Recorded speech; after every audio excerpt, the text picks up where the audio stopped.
देखिए, आपने जो फिल किया था डिटेल, उसमें आपने डाला था आप यश बंसल करनाल हरियाणा। आपके सिर्फ दो पेपर आपने रेडी किए हैं अभी तक। एक है आपका अकाउंट्स और एक है आपका लॉ, और बाकी दो पेपर आपके पेंडिंग है। सही है? Yes sir. तो आप देने वाले हैं सीए इंटर, और आप सिर्फ एक ग्रुप देने वाले हैं नवंबर में, यस ग्रुप सर। 1। आपके दो पेपर कंप्लीट हैं, इसमें एक का नाम है अकाउंट्स और एक का नाम है लॉ। एक का नाम है अकाउंट्स और एक का नाम है लॉ। दो पेपर आपके पेंडिंग है। ये आपके 100% कंप्लीट है। तो इस वीडियो में ना हम पूरी बात करेंगे, पूरी प्लानिंग संबंधित। बाकी जो दो पेपर आपके रह गए वो है कॉस्ट और टैक्स। मैं ऐसा मान रहा हूं कि ये आपके zero yes sir. Percent complete है, मतलब आपने कुछ भी पढ़ाई नहीं होंगे अभी तक नहीं करी। ठीक है ना? Okay sir. तो इस वीडियो के अंदर अपन बात करेंगे पूरी प्लानिंग की, कि प्लानिंग कैसे करनी है अपने को, कैसे प्रिपरेशन करनी है, कैसे रिवीजन करना है, टाइम कैसे मैनेज करना है, कैसे मोटिवेट रहना है, कैसे स्ट्रेस कम करना है, और कैसे अपने को कोर्स को समराइज भी करना है। Yes sir. ठीक है ना? तो आपके मन में जो भी सवाल, कोई भी सवाल अगर आता है आपके मन में, तो आप उसे कभी भी पूछ सकते हैं। Yes sir. ठीक है ना? तो अभी आपने जो अकाउंट्स और लॉ आपने ये जो पढ़ा है, इसके अंदर आपने समरी बना ली अपने एंड पर?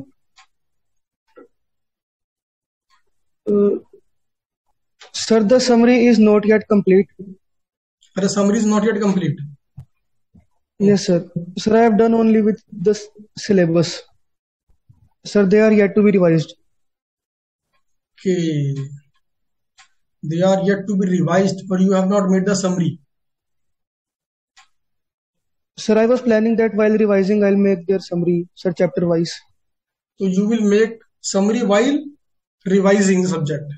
You have not made the summary. Yes, sir. Okay. No, sir. आपने समरी नहीं बनाई है अभी। सबसे बड़ी बात तो यह है कि आपने अकाउंट्स पूरा कर लिया, लॉ पूरा, समरी नहीं बनाई आपने। तो सबसे पहले बात कर लें समरी No, sir. बनानी कैसे आप। ठीक है जी, सबसे पहले बात कर लेते हैं कि समरी कैसे बनानी है। क्योंकि ध्यान रखना कि जो एग्जाम Yes, है sir. आपका, सीए का जो एग्जाम है, इसके अंदर जितनी बार आप रिवीजन करोगे, उससे आपकी पास होने की प्रोबेबिलिटी बढ़ती जाएगी।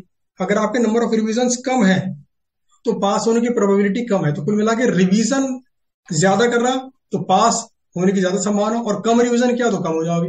अब रिवीजन करने के लिए ज्यादा आपको करानी पड़ेगी समरी, क्योंकि अगर आपने रिवीजन करना है मल्टीपल टाइम्स, आपने मैक्सिमम इंटरव्यू देखोगे जो रैंक होल्डर्स होते हैं वो 3 बार 4 बार पूरे कोर्स को रिवाइज करते हैं। तो अगर 3 बार Yes, sir. 4 बार रिवाइज करना है कोर्स को, तो इसके लिए आपको चाहिए आपके पास समरी। और समरी बनाई जाती है आपकी प्रिपरेशन टाइम के अंदर। शॉर्ट में लिख रहा हूं, पीटी, प्रिपरेशन टाइम। जब आप पहली बार क्लास कर रहे हो तब तब बनती है आपकी समरी। तो प्रिपरेशन के टाइम पे बनेगी समरी, और समरी बार बार होगी रिवाइज। और इसी टेक्निक से आप पूरे कोर्स को 3 से 4 बार आराम से रिवाइज कर सकते हैं। अब जो समरी आपने बनाई है, इसके बारे में बात करता हूं कि समरी कैसे बनेगी। तो देखो, अपने सब्जेक्ट हैं, इनको मैं दो पार्ट में तोड़ देता हूं। एक है आपका प्रैक्टिकल सब्जेक्ट, और एक है आपका थ्योरी सब्जेक्ट। ठीक है ना? तो पहले बात करता हूं प्रैक्टिकल पेपर की। कहीं पर भी डाउट आए बीच में पूछ लेना मेरे को आप। Yes, sir. ठीक है ना? ऐसे प्रैक्टिकल पेपर कौन सा हो गया आपका? अकाउंट्स प्रैक्टिकल पेपर हो गया आपका, कॉस्टिंग प्रैक्टिकल पेपर हो गया आपका, फाइनेंशियल मैनेजमेंट प्रैक्टिकल पेपर हो गया आपका, एडवांस अकाउंट्स प्रैक्टिकल पेपर हो गया आपका। तो ये मैंने एग्जाम्पल दी, क्या प्रैक्टिकल पेपर, यानी यहाँ पर कॉन्सेप्ट कम है, क्वेश्चन, नंबर ऑफ क्वेश्चन जो प्रैक्टिस करने हैं बहुत ज्यादा है। तो समरी कैसे बनेगी?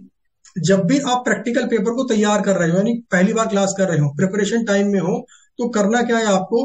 एक तो हर चैप्टर के कॉन्सेप्ट अलग से लिखने हैं। Yes, sir. जैसे कि मुझसे कॉस्टिंग की है आपने, तो कॉस्टिंग के अंदर मैं क्या कर रहा हूं, हर चैप्टर की समरी बनवाते हुए चल रहा हूं आपको। Concept number 1, concept number 2, concept ये, अगला कॉन्सेप्ट ये। तो क्या बन गया आपके पास? कॉन्सेप्ट का समरी बन गया। Yes, sir. तो ये तो बन गया आपकी कॉन्सेप्ट। अब बात करते हैं क्वेश्चंस की, क्योंकि यहाँ पर होते हैं बहुत सारे क्वेश्चंस। अब क्वेश्चंस को पढ़ते समय क्या करना है आपको? खुद से सोच रहा है कि ए कैटेगरी में है, बी कैटेगरी में है, या सी कैटेगरी में है। यानी एक क्वेश्चन आपने कर लिया, करने के बाद आपको सोचना है कि यार ये क्वेश्चन मेरे लिए मुश्किल था सॉल्व करना, या आसान था। अगर बहुत आसान था तो कैटेगरी सी में डाल दो। एक बार कोई क्वेश्चन यस कैटेगरी सर। सी में आ गया, इसका मतलब है इसको आपको बार बार रिवाइज नहीं करना है, मुक्ति मिली इस क्वेश्चन से। कैटेगरी बी का मतलब है पूरे का पूरा क्वेश्चन आपके लिए मुश्किल नहीं था, उसमें कुछ पॉइंट थे जो आपके लिए मुश्किल थे, तो उनको आप लिख लो पॉइंट्स टू रिमेंबर के नाम से, पॉइंट्स टू रिमेंबर। ठीक है भाई। Question yes number sir. 12, points to remember. पहला पॉइंट ये है जहां मैं फंसा, दूसरा पॉइंट ये है जहां मैं फंसा। तो जब नेक्स्ट टाइम रिवीजन करोगे आप, तो आपको उस क्वेश्चन का सिर्फ वही वाला पॉइंट रिवाइज करना है। ठीक है। Yes sir. फिर आखिरी में आ गया आपका category A question. Category A मतलब वो क्वेश्चन जो पूरे का पूरा क्वेश्चन आपके लिए मुश्किल रहा। तो ऐसे क्वेश्चन हर चैप्टर में निकलेंगे आपके मैक्सिमम 20%। यानी कि एक चैप्टर में अगर 50 क्वेश्चन है तो कैटेगरी ए में आएंगे मैक्सिमम हद से हद 10 क्वेश्चन। Yes sir. अब इससे फायदा क्या हुआ, ये काम मैंने शुरू में कर लिया प्रिपरेशन के टाइम पर, तो जब आएगा मेरा आरटी यानी रिवीजन टाइम जब मेरा आएगा, यानी कि एक बार मैंने पूरी प्रिपरेशन कर दी, अब मैं रिवाइज करूंगा उसको। तो रिवाइज कैसे करूंगा मैं, सबसे पहले पढ़ूंगा मैं कॉन्सेप्ट, फिर उसके बाद कैटेगरी ए क्वेश्चन को बना के देखूंगा हाथ से, कैलकुलेटर लूंगा, पेपर लूंगा, पेन लूंगा, प्रॉपरली बनाऊंगा, टाइम नोट करूंगा, स्पीड नोट करूंगा, प्रेजेंटेशन नोट करूंगा, प्रॉपर चेक करूंगा हाँ भाई ठीक लिखा कि नहीं लिखा। कैटेगरी ए वाला क्वेश्चन पूरा सॉल्व करूंगा बाई हैंड, क्योंकि एग्जाम में कैसे करना है मुझे, बाई हैंड सॉल्व करना है, नंबर मुझे सेम मिलने वाले हैं। कैटेगरी बी वाला जो क्वेश्चन है उसके पास पॉजिटिव रिमेंबर को देख लूंगा एक बार, पूरा क्वेश्चन सॉल्व नहीं करूंगा मैं, सिर्फ मेन पॉइंट देख लूंगा जहां पर मैं कंफ्यूज हुआ। और कैटेगरी सी वाले को नमस्ते, उसको मेरे को देखना ही नहीं है। कैटेगरी सी का मतलब है कि अगर कॉन्सेप्ट मुझे आता है, एग्जाम के पहले मैंने कैटेगरी ओ क्वेश्चन किया है, तो एग्जाम में जो क्वेश्चन कैटेगरी सी वाला आएगा तो मैं कर लूंगा। Yes sir. तो ये तरीका है सब्जेक्ट को समराइज करने का रिवीजन के लिए। Yes sir. इसमें क्या है कि जब आप रिवाइज करेंगे तो ये करेंगे कॉन्सेप्ट, कैटेगरी ए क्वेश्चन करना है, कॉन्सेप्ट पढ़ना है, याद करना है, category A question by hand solve करना है, कैटेगरी बी क्वेश्चन बस पॉइंट्स टू रिमेंबर को रीड कर देना है, और कैटेगरी सी को इग्नोर कर देना है। धीरे धीरे आप पाएंगे कि कुछ क्वेश्चन कैटेगरी ए से कैटेगरी बी में शिफ्ट हो जाएंगे। जब बार बार रिवाइज करेंगे ना आप, तो आपको लगेगा कैटेगरी बी से कैटेगरी सी में आ गया। तो अगर आपने 2 बार या 3 बार रिवीजन कर दिया तो एग्जाम टाइम तक आते आते आपके पास बचेगा सिर्फ कॉन्सेप्ट और कैटेगरी ए क्वेश्चंस और कुछ कैटेगरी बी क्वेश्चंस, जिसको कि आसानी से आप 1.5 दिन में रिवाइज कर लें। क्योंकि हमारा टारगेट है कि अपने कोर्स को इतना समराइज करें, इतना कंसाइज कर दें कि एग्जाम के 1.5 दिन पहले अपन उसको रिवाइज कर सकें। समझ गए। तो यस सर। आपने अकाउंट्स तो प्रिपेयर कर लिया है, अकाउंट्स कंप्लीट है आपका, लेकिन आपने समराइज नहीं किया इसको, तो अब आपको करना है इसको समराइज। Yes sir. कॉन्सेप्ट लिखने हैं अलग से, और जो क्वेश्चंस हैं उन्हें कैटेगरी ए बी सी में बांटना है आपके हिसाब से। आपको लगता है बहुत मुश्किल है मेरे लिए कैटेगरी ए, इसमें कुछ पॉइंट मुश्किल है, तो लिख लो points to remember category B, और कैटेगरी सी मतलब बेकार है मेरे लिए, इग्नोर कर उस क्वेश्चन को, तो कैटेगरी सी लिख लो उसके अंदर। तो समझ गए आप कि कैसे प्रैक्टिकल पेपर को समराइज करना है आपको रिवीजन पॉइंट ऑफ व्यू के लिए। कोई डाउट इसके अंदर? Yes sir. कोई doubt? No sir, no doubt. No doubt. Yes sir, no doubt. अब बात करते हैं थ्योरी पेपर की, कि थ्योरी पेपर में कैसे करना है। थ्योरी पेपर में मैं ले लेता हूं आपका एग्जांपल, जैसे मान लो, या तो ले लो EISA-NSM या फिर कह लो आप ऑडिट। इसमें समराइज कैसे करना है आपको, जैसे मान लो आपने पढ़ा चैप्टर नंबर 1, ठीक है। चैप्टर नंबर 1 के अंदर मल्टीपल क्वेश्चन है, question number 1, question number 2, question number 3, ऐसे मान लो 50 क्वेश्चन है इसके अंदर, ठीक है। तो करना क्या है आपको कि जैसे क्वेश्चन नंबर 1 है, तो क्वेश्चन नंबर 1 को करने के बाद आपको पता, क्योंकि थ्योरी पेपर है तो यहां पर ना हेडिंग्स होंगी आपके, तो आपको जो मेन हेडिंग है, जैसे पहला पॉइंट, दूसरा पॉइंट, तीसरा पॉइंट, चौथा पॉइंट, पांचवा पॉइंट, सिर्फ हेडिंग। तो आपने क्या करना है, एक ऐसा मतलब पेपर दिखा रहा हूं मैं आपको बनाना है एक रजिस्टर।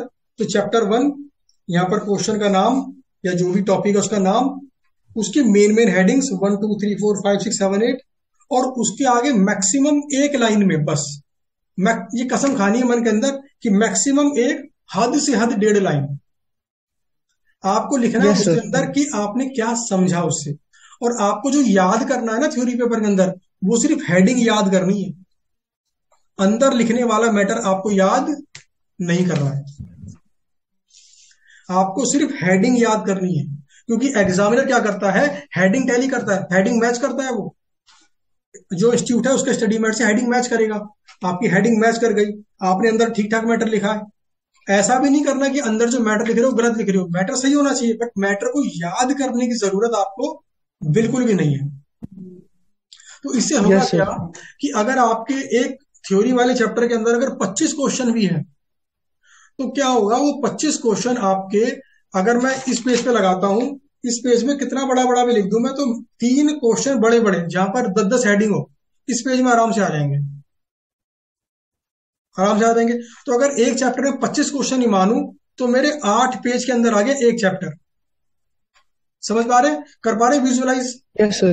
भाई एक यस क्वेश्चन सर। एक क्वेश्चन एक क्वेश्चन, 3 क्वेश्चन आ गए एक पेज में, फिर यहाँ पर 3 क्वेश्चन आ गए, तो 8 पेज। मैं बैक टू बैक दोनों गिन रहा हूं, एक चैप्टर आ गया।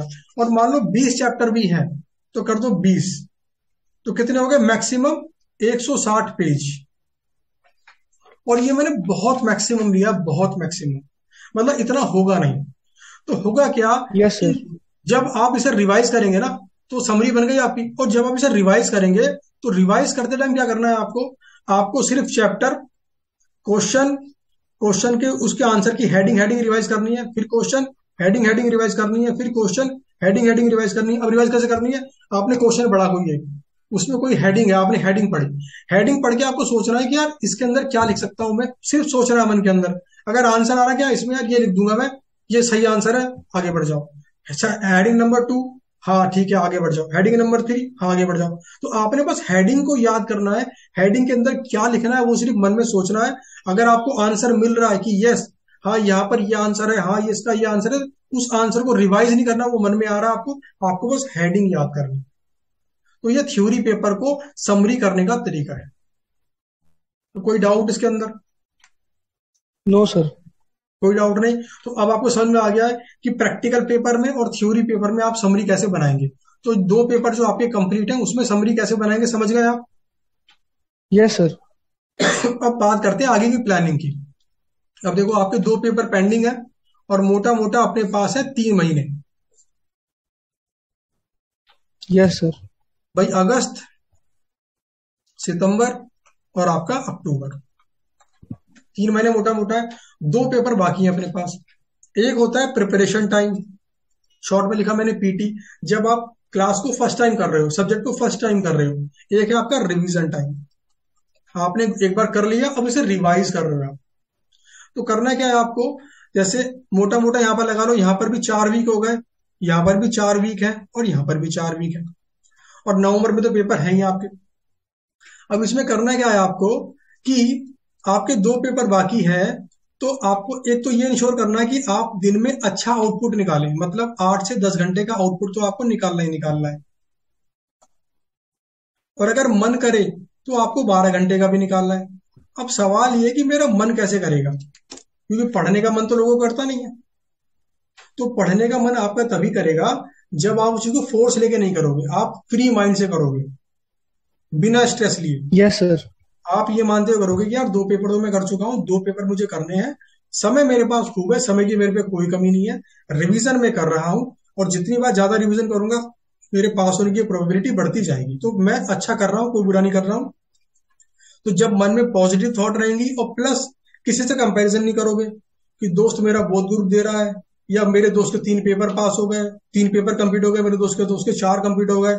तो वो काम नहीं करना अपने को, ना कंपैरिजन करना है और ना स्ट्रेस लेना है। अपने को करना है सिर्फ और सिर्फ फोकस अपने डेली आउटपुट पर। अगर रोज आपने 8 से 10 घंटे की पढ़ाई कर ली, और अगर मन से पढ़ाई कर ली, तो बहुत है ये 8 से 10 घंटे, इसमें आप अच्छे से पास हो सकते हो बिना किसी टेंशन के। Yes sir. स्टूडेंट मेन दिक्कत कहाँ थी स्टूडेंट को, सबसे पहली बात वो समरी नहीं बना पाता। तो एग्जाम के 1.5 दिन के अंदर वो पूरे कोर्स को रिवाइज ही नहीं कर पाता। और अगर आपने समरी नहीं बनाई और रिवीजन नहीं किया तो चाहे कितने ही अच्छे स्टूडेंट क्यों ना हो आप, पास होने की प्रोबेबिलिटी कम हो जाती है। यस पहला सर। काम क्या करना है अपने को, भाई 8, 10 या 12 घंटे तो पढ़ना है, इतने का एवरेज अपने को निकालना है। तो करना क्या है, देखो इस टाइम को 2 पार्ट में तोड़ दो। एक को बोलता हूं मैं प्रिपरेशन टाइम और एक को बोलता हूं मैं रिवीजन टाइम। Revision time. हाँ, तो देखो यहाँ पे लिखा मैंने अगस्त महीना है, ये आपका सितंबर हो गया और ये हो गया आपका अक्टूबर। तो ये आपका है प्रिपरेशन टाइम और ये है आपका रिवीजन टाइम। आपने करना क्या है, आपने 2 क्लास करनी है। अब सब्जेक्ट आपके दो यस बचे सर। हैं, आपके 2 सब्जेक्ट बचे हैं। कौन कौन से बचे हैं आपके? Sir taxation and costing. आपका टैक्स बचा है और कॉस्ट बची है। तो देखो आपको करनी है 2 क्लासेस। तो आप क्या करो, जैसे कॉस्टिंग है तो कॉस्टिंग की डेली करो 2 क्लास, मतलब 2 लेक्चर करो डेली। 6 घंटे कम से कम पढ़ना है आपको प्रिपरेशन टाइम में, 6 घंटे पढ़ना है आपको नया वाला सब्जेक्ट। यस तो सर। जब आप 6 घंटे रोज 2 क्लास करोगे तो 1 महीने में आपकी कॉस्टिंग 100% कंप्लीट हो जाएगी। कितनी? पूरी की पूरी 100%। Yes sir. ठीक है ना। तो आपने क्या करा, पहले 6 घंटे 7 घंटे के अंदर 2 लेक्चर लिए और आपने अपने हिसाब से कॉस्टिंग कंप्लीट कर दी। अब आपके पास बचा शाम वाला टाइम, जो कि लगभग है 2 से 4 घंटे। अगर आप पढ़ोगे 8 घंटे तो ये होगा 2 घंटे, अगर आप पढ़ोगे 10 घंटे तो ये होगा 4 घंटे। ठीक है ना। अब इसमें करना है अपने को यस रिवीजन। सर। आपके 2 पेपर कंप्लीट हो चुके हैं, कौन कौन से? Sir accounts and law. आपका अकाउंट और लॉ कंप्लीट हो गया है। तो अब करना क्या है आपको, यहाँ पर आपको करना है रिवीजन। अब देखो इसको मैंने 2 पार्ट में तोड़ दिया। तो यहाँ पर आपको अकाउंट्स रिवाइज करना है 15 डेज के अंदर, और फिर यहाँ पर आपको लॉ रिवाइज करना है 15 डेज के अंदर। ठीक है। Yes accounts sir. रिवाइज कर दिया 15 डेज में, लॉ रिवाइज कर दिया 15 डेज में। तो हुआ क्या, अगस्त महीने के आखिरी में आते आते आपके पास क्या होगा, अकाउंट का एक रिवीजन हो चुका होगा, लॉ का एक रिवीजन हो चुका होगा और कॉस्टिंग आपकी प्रिपरेशन हो चुकी होगी। Yes sir. और कॉस्टिंग पढ़ते पढ़ते आपको क्या बनानी है, समरी। समरी कैसे बनानी है समरी। बता दी मैंने आपको, समरी जरूर बनानी है आपको। Yes sir. ये नहीं करना कि पूरा कोर्स कर लिया समरी बनाई नहीं। बिना समरी के कितना भी पढ़ लो, आखिरी में रिवाइज नहीं कर पाओगे तो बेकार हो जाए। Yes sir. कोई डाउट यहाँ तक प्लानिंग के अंदर? कोई सवाल मन में आ नो रहा सर। हो? कोई डाउट नहीं है। चलो अब आगे अपन सितंबर वाले सर में। There is one question. आप पूछिए। सर हमें दिन में पढ़ाई करनी चाहिए या फिर रात को पढ़ाई करनी चाहिए? बहुत ही बढ़िया क्वेश्चन पूछा आपने। देखो दिन में पढ़ाई करें रात में पढ़ाई करें, ये प्योरली डिपेंड करता है आपके बॉडी के ऊपर। जैसे मैं अपनी बताता हूँ, अपना पर्सनल एक्सपीरियंस। मैं रोज 9 साढ़े 9 बजे सो जाता हूँ, लेकिन मेरे घर में मेरे भाई हैं, वो 9 साढ़े 9 बजे नहीं सोते, वो 11 साढ़े 11 सोते हैं। मेरे माता पिता भी 11 साढ़े 11 बजे सोते हैं। लेकिन मेरी शुरू से हैबिट रही है कि 9 बजे नहीं कि मेरी बत्ती खुल, कि मेरे को ही नींद आ रही। तो मैंने यस कभी सर। भी रात में पढ़ाई की ही नहीं। जबकि मेरा छोटे वाला भाई है, उसने रात में पढ़ाई करी, वो रात ही को पढ़ता था। तो यहाँ पर मैं भी गलत नहीं हूँ, वो भी गलत नहीं है। आपको ऑब्जर्व करना है अपनी बॉडी को। आप अपने आप को देखो, जिस टाइम पर आपको पढ़ने में ज्यादा एनर्जी फील हो, आपका मन करे कि यार पढ़ाई करनी है, वह टाइम आपके लिए बेस्ट है। अब वो चाहे दिन का टाइम हो, वो चाहे रात का टाइम हो। आपको ऑब्जर्व करना है अपनी बॉडी को, किसी को कॉपी नहीं करना। नहीं करना। किसी को कॉपी नहीं करना, आप अपने आप को ऑब्जर्व करो। अब मुझे बताओ, आप दिन में पढ़ने वाले स्टूडेंट हो या रात में पढ़ने वाले? सर मैं ज्यादातर रात को पढ़ना प्रेफर करता हूँ। तो बस बढ़िया हो गया। रात में पढ़ाई चालू कब करते हो आप? सर रात में सर डिनर करने के बाद। मतलब सर अप्रोक्सीमेटली 9 PM। 9 PM। तो आपने करना क्या है, 9 PM से 6 घंटे लगाने हैं आपको प्रिपरेशन टाइम, आपको करना है कॉस्टिंग 2 क्लास। उसके बाद जो टाइम बचेगा उसमें करना है आपको रिवीजन। जब आप प्रिपरेशन एंड रिवीजन कर रहे हो, बीच में छोटे मोटे ब्रेक ले सकते हो, जैसे चाय वाय पी लिया आपने, कोई फ्रूट्स खा लिया, हल्का सा स्नैक्स खा लिया, जो आपका मन कर रहा है खाने पीने को खाते पीते रहेंगे। बट हैवी डोज नहीं खाना, मतलब यस सर। ज्यादा मत खा लेना, यहां तक नहीं भर लेना कि और नींद आ रही है अब तो यार, ऐसा नहीं। क्योंकि देखो ध्यान रखो, अगर ज्यादा खा लेंगे ना अपन अपनी बॉडी में एनर्जी होती है, हम एनर्जी पे ही काम Yes, करते sir. हैं। हमें फुर्ती कब फील होगी? जब हमारे में एनर्जी होगी। और एनर्जी कब फील होगी? जब हमारी एनर्जी यूज होगी। और गलत जगह यूज होगी तो जैसे मान लो हमने खाना खा लिया बहुत हैवी, तो हमारी पूरी एनर्जी यूज होगी उस खाने को पचाने के अंदर लग जाएगी, हमारी एनर्जी लो हो जाएगी, हमें नींद आ जाएगी। तो हमने खाना खाना है, ऐसा भी नहीं करना कि भूखे रह जाओ और ऐसा भी नहीं करना कि ओवर ईटिंग करो। तो आपको रात पढ़ने का मन करता है तो आप रात में पढ़ो, कोई रूल्स रेगुलेशन नहीं है, आपको ऑब्जर्व करना है अपनी बॉडी को, तो आप रात में पढ़िएगा। ठीक है? Yes, sir. कोई डाउट इसके, या आगे बढ़ सकते हैं? Sir, no doubt.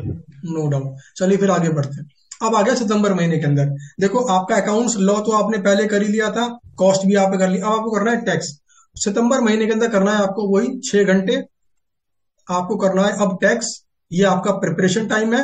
और दिन मतलब आपको करनी है 2 क्लास प्रिपरेशन टाइम में। दिन मतलब दिन में समझना, आपके लिए तो रात है, फिर वो रात में पहले करनी है आपको 2 क्लास, फिर आपको करना रिवीजन। ठीक है? अब यहां पर ध्यान दीजिए, अब यहां पर जो रिवीजन टाइम है ना आपका, इसे मैं क्या कर रहा हूं, यहां पर करेंगे आप कॉस्ट का रिवीजन 15 डेज में। समझ गए? अगस्त में आपने प्रिपेयर Yes, किया, sir. सितंबर में कर रहे हैं आप रिवीजन। ठीक है? फिर यहां पर आप रिवीजन करेंगे अकाउंट्स का 10 डेज में। Yes, sir. फिर इसके बाद यहां पर आप रिवीजन करेंगे लॉ का 10 डेज में। हालांकि ये ज्यादा निकल जाएंगे, ये 5 दिन आपके यहां पर आ जाएंगे अक्टूबर में, क्योंकि महीने में 30 दिन है मैक्सिमम। Yes, sir. समझ गए ना? तो लॉ आपका यहां पर कहीं कंप्लीट होगा। तो कुल मिलाकर सितंबर महीने के एंड में आते आते आपका टैक्स पूरा कंप्लीट हो जाएगा, चारों पेपर कंप्लीट हो गए आपके। Yes, sir. अकाउंट्स आपका 2 बार रिवाइज हो गया, एक Yes, बार sir. यहाँ रिवाइज हो गया, एक बार यहाँ रिवाइज हो गया। तो अकाउंट्स आपका 2 बार रिवाइज हो गया। फिर लॉ भी आपका 2 बार रिवाइज हो गया। कॉस्ट आपका 1 बार रिवाइज हो गया। ठीक है ना? Yes, sir. अब मैं आ गया हूं अक्टूबर महीने के अंदर। अक्टूबर महीने में क्या है, मेरे पास अब पूरे का पूरा टाइम रिवीजन टाइम मेरा, क्योंकि प्रिपरेशन मेरी कंप्लीट हो चुकी है। ओके, तो हम यहाँ पहुंच गए थे कि भाई अक्टूबर के स्टार्टिंग में आपके 3 पेपर कंप्लीट हो चुके हैं, चारों पेपर कंप्लीट हो चुके हैं, और आपका अकाउंट्स 2 बार रिवाइज हो गया, लॉ 2 बार रिवाइज हो गया, कॉस्टिंग आपका 1 बार रिवाइज हो गया। अब अक्टूबर महीने में करना Yes, होगा sir. पूरा का पूरा रिवीजन। तो देखिए, अब होगा क्या ना कि यहाँ पे ध्यान दो आप, कि आप जब रिवीजन कर रहे थे ना, यहाँ पर ये अकाउंट 10 दिन में, लॉ 10 दिन में, तो मोटा मोटा अगर आप लगाओगे ना आइडिया, तो ये आप कर रहे थे भाई अकाउंट, अगर आप 10 दिन में रिवाइज करो शाम शाम में, तो मैक्सिमम 4 घंटे लग रहे थे आपको यहाँ पर, यानी मैक्सिमम 40 घंटे। और अगर मैं लगा दूं एक दिन का 8 घंटे का एवरेज, तो मैक्सिमम 5 दिन।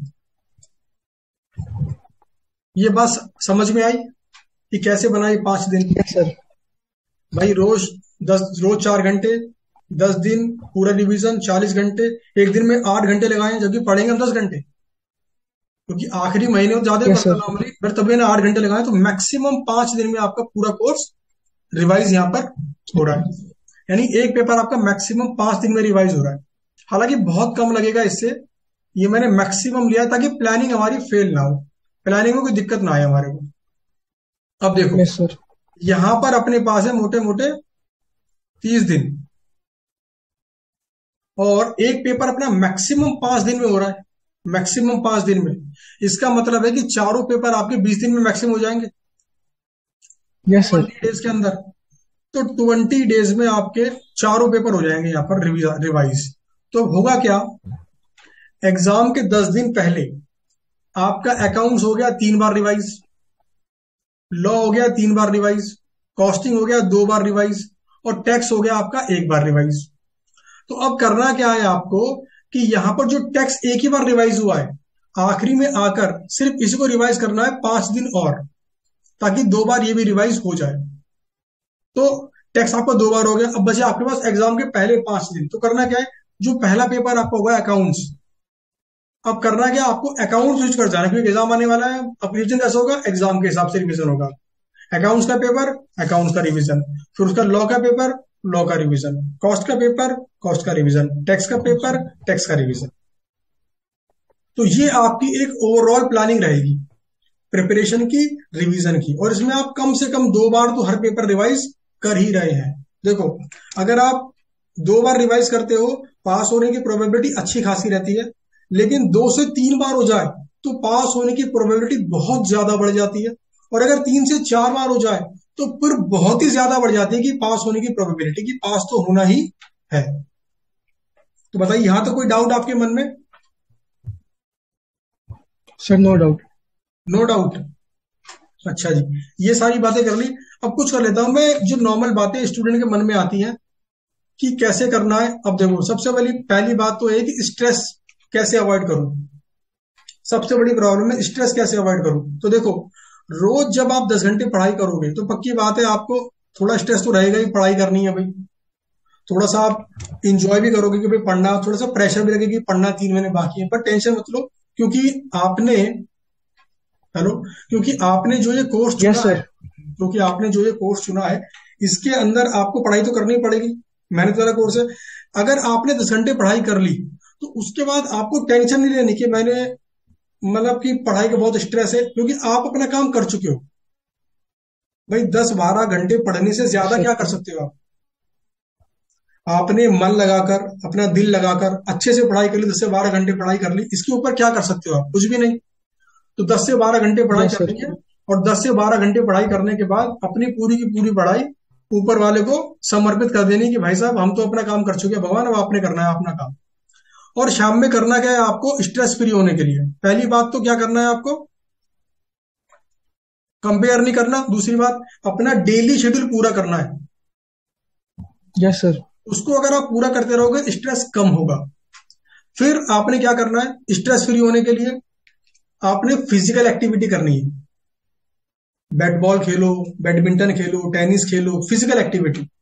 अगर कोई दोस्त नहीं मिल रहे खेलने के लिए, कोई बात नहीं, पार्क में चले जाओ, 15-20 मिनट रनिंग कर लो। और रनिंग बहुत तेज भी नहीं करना कि हाफ ही जाओ, और बहुत धीरे भी नहीं करना कि पसीने ना आए। यानी एक मीडियोकर लेवल पर अपने को दौड़ते रहना है। 15-20 मिनट के अंदर आपके पूरी बॉडी में पसीने आएंगे और आप महसूस करोगे जैसे ही पसीने आते हैं पूरी बॉडी में, आपकी बॉडी में स्ट्रेस लेवल कम होना चालू हो जाता है। तो यस ये सर। काम आपको डेली करना है 15 से 20 मिनट पढ़ाई खत्म करने के बाद। अब पढ़ाई कब खत्म कर रहे हो आपके ऊपर है। अगर आप दिन में पढ़ने वाले हो तो रात में खत्म हो जाएगी, रात में पढ़ने वाले हो तो फिर दिन में खत्म होगी। तो ये 15 से 20 मिनट आपको करना है, रनिंग करनी है, फिजिकल एक्टिविटी करनी है, ताकि स्ट्रेस लेवल कम हो। और उसके बाद अगर हो सके तो आपको करना चाहिए एक मेडिटेशन। और कितने मिनट का? 15 से 20 मिनट का मैक्सिमम। अब ये करना कैसे मेडिटेशन? तो आपको करना कैसे है? आपको एक रूम में जाके बैठ जाना है जहां पर शांत हो, कोई लोग भी ज्यादा आवाजें ना हो, कोई हल्ला गुल्ला शोर ना हो, शांति का माहौल हो, कोई लाइट वाइट हो, चुभने वाली बिजली हो तो उसे बंद कर दो ताकि थोड़ा सा अंधेरा रहे। और अपनी आंखें बंद करके बैठ जाओ और अपना पूरा ध्यान अपनी सांसों पे लगा दो बस। भाई सांसें आ रही हैं, मतलब सांसें आ रही है और जा रही है। सांसों के आने जाने पे ध्यान लगा रखो 15 मिनट तक बस। मोबाइल फोन भी लेके नहीं जाना, और अगर लेके जा रहे हो तो उसे लगा दो एरोप्लेन मोड के ऊपर ताकि वो रिंग ना करे, या इंटरनेट वाईफाई सब बंद कर दो ताकि वो रिंग ना करे। बाकी मन में कोई थॉट विचार आ रहा है आने दो, आपका ध्यान सिर्फ और सिर्फ सांसों पे लगा हुआ होना चाहिए। ये काम कब करना है आपको? जब भी स्ट्रेस फ्री होना तब ये करना है। तो स्ट्रेस फ्री होने का सबसे बेस्ट तरीका है जो मैंने आपको बता दिया है। अगर आप यूट्यूब पे वीडियो देखोगे हंसी मजाक वाली, मजा तो आएगा पर उतना स्ट्रेस कम नहीं होगा। इसमें एक काम आप यस सर। एक कर सकते हो, फैमिली टाइम। फैमिली टाइम से मेरा मतलब है कि आपके जैसे मम्मी से ज्यादा अच्छी बनती हो, या मतलब जिनसे आपको बात करना अच्छा लगता हो, मम्मी से, पापा से, भाई से, किसी से भी, तो नॉर्मल उससे बातचीत कर लो। उससे भी थोड़ा स्ट्रेस लेवल कम होगा। बट मेन चीज है आपकी दो, आपको रनिंग करनी है और आपको क्या करना है? मेडिटेशन। मेडिटेशन। कोई डाउट इसके अंदर? No sir. कोई डाउट नहीं। उसके बाद आपको एक खास बात है, फूड की बात कर लेता हूँ। एक मेन प्रॉब्लम रहती है इंसान की फूड, कि क्या खाऊं और क्या नहीं खाऊं। इसका बहुत इंपॉर्टेंट रोल है हमारे पास और फेल होने के अंदर, फूड का। आपको खाना ऐसा खाना है जो आपको हैवी ना हो, मतलब ज्यादा हैवी ना खा जाओ। लिमिट में खाना है, ओवर ईटिंग नहीं करनी। लाइट फूड खाना है, फ्रूट ज्यादा खाने हैं। ज्यादा फ्रूट्स खाओगे जल्दी डाइजेस्ट हो जाएंगे वो, और आपको ज्यादा एनर्जी देंगे। और एग्जाम टाइम के अंदर, जब एग्जाम डे चल रहे हो आपको, तो एग्जाम हॉल में जाने के पहले आपको हैवी नाश्ता नहीं करना है। लाइट नाश्ता प्लस फ्रूट्स। तो फ्रूट्स खा के जाने हैं आपको वहां पर भी, क्योंकि जितना लाइट आप खा के जाओगे उतना माइंड आपका तेज चलेगा। ये कोरिलेशन इनके बीच में। अगर पेट पे हैवी वजन रख दिया, दिमाग कम चलेगा, सारी एनर्जी यहाँ पे खर्च हो जाएगी। और अगर आपने यहाँ पर कम वेट दिया, यानी लाइट फूड खाया आपने, तो माइंड आपका बेहतर चलेगा। और हाँ, यस सर। कई बार मन में आता है बच्चों के कि यार सर एक ग्रुप दे रहा हूँ, एग्जाम छोड़ दूं क्या, अगली बार बहुत ग्रुप दूंगा, रैंक लेके आऊंगा। ऐसे क्या मन में थॉट्स आते हैं, या फिर इस बार नहीं हो रहा, छोड़ देता हूँ, अगली बार दूंगा क्या। तो ऐसे विचार अगर आते भी हैं तो उनको आने दो और जाने दो, क्योंकि ये सीए कोर्स है, यहाँ पर रैंक 1 लाने वाला बच्चा भी सोचता है कि वो फेल हो जाएगा। इस कोर्स की खूबसूरती भी कह सकते हो या कशिश कह सकते हो इस कोर्स की। इसमें ऐसा है कि जो रैंक 1 लाने वाला स्टूडेंट है उसको भी ऐसा लगता है कि वो फेल हो सकता है। तो आपको क्या करना है, यस सर। आपने मन बना लिया, ग्रुप 1 देना है, प्लानिंग पूरी कर ली है और अपने प्लान पे चलते जा रहे हो, स्ट्रेस फ्री होकर अपना काम करना है, बाकी सब बढ़िया हो जाएगा। तो ये आपकी ओवरऑल प्लानिंग मैंने बता दी ग्रुप 1 की। एग्जाम, अब देखो ग्रुप 1 की प्लानिंग हो गई आपकी, तो ग्रुप 1 के एग्जाम देने यस के सर। बाद फिर बात कर सकते हैं हम ग्रुप 2 की। तो ग्रुप 1 की कंप्लीट प्लानिंग मैं आपको बता चुका हूं अपने एंड से